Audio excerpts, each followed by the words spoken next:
4 जून 2024 देश के लिए सांप्रदायिक राजनीति से आज़ादी का दिन रहा। इस चुनाव में इंडिया अलायंस की नैतिक जीत हुई है। ये पीडीए इंडिया की सकारात्मक राजनीति, पॉलिटिक्स जो पॉजिटिव है, पॉजिटिव पॉलिटिक्स की जीत हुई है।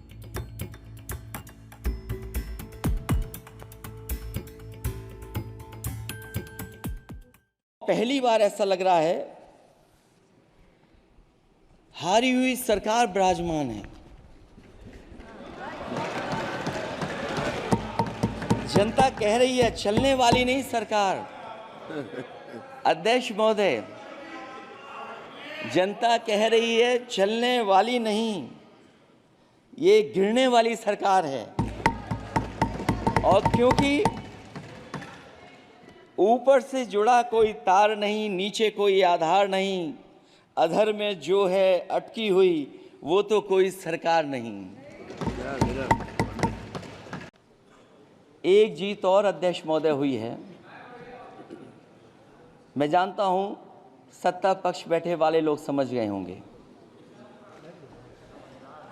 अयोध्या की जीत भारत के परिपक्व मतदाता की लोकतांत्रिक समझ की जीत है। और हम तो अध्यक्ष महोदय यही सुनते आए हैं, होए वही जो राम रची राखा, यह है उसका फैसला। अध्यक्ष महोदय, होई वही जो राम रची राखा, यह है उसका फैसला। जिसकी लाठी में नहीं होती आवाज, जो करते थे किसी को लाने का दावा, वो हैं खुद किसी के सहारे के लाचार।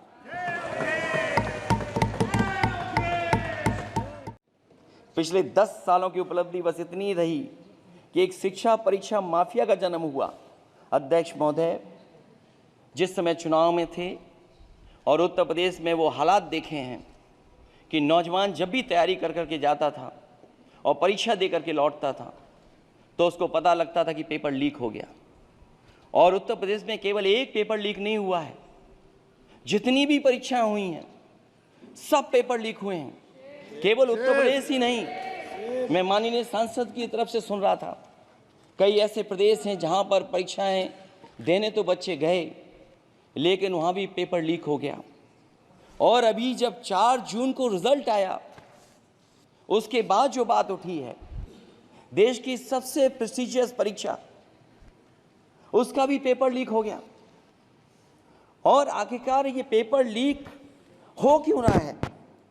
सच्चाई तो ये है कि ये सरकार पेपर लीक इसलिए करा रही है कि सरकार नौकरी नहीं देना चाहती, रोजगार नहीं देना चाहती, उन नौजवानों का भविष्य नहीं बनने देना चाहती। ये चुनाव जो देश का हुआ, ये सकारात्मक राजनीति का नया दौर शुरू हुआ है। इस बार प्रो कॉन्स्टिट्यूशन वालों की जीत हुई है। हम मानते हैं संविधान ही संजीवनी है, उसी की जीत हुई है।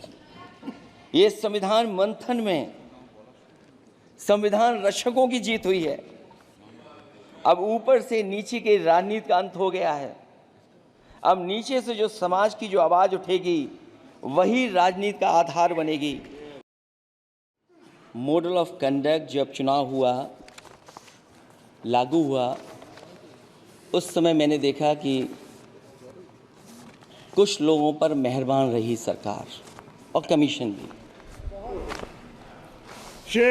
कई, मैं बहुत डिटेल में नहीं जाना चाहता हूं अध्यक्ष महोदय, लेकिन कहीं ना कहीं प्रश्न उस संस्था पे भी लगा है। और अगर उस संस्था पर प्रश्न लगा है तो लगाने वाली सरकार की वजह से लगा है। इसलिए अगर निष्पक्ष होगी वो संस्था तो न केवल हमारा लोकतंत्र स्वस्थ होगा, बल्कि हमारे लोकतंत्र और मजबूत दुनिया में दिखाई देगा। अध्यक्ष महोदय, ईवीएम पे मुझे कल भी भरोसा नहीं था, आज भी नहीं भरोसा। मैं 80 के 80 सीट जीत जाऊं तब भी नहीं भरोसा। और मैंने अपने चुनाव में कहा था अध्यक्ष महोदय कि ईवीएम से जीत करके ईवीएम हटाने का काम करेंगे। न ईवीएम का मुद्दा मरा है, न जाएगा खत्म जब तक ईवीएम नहीं हटेगी। हम समाजवादी लोग उस बात पर अड़ग रहेंगे।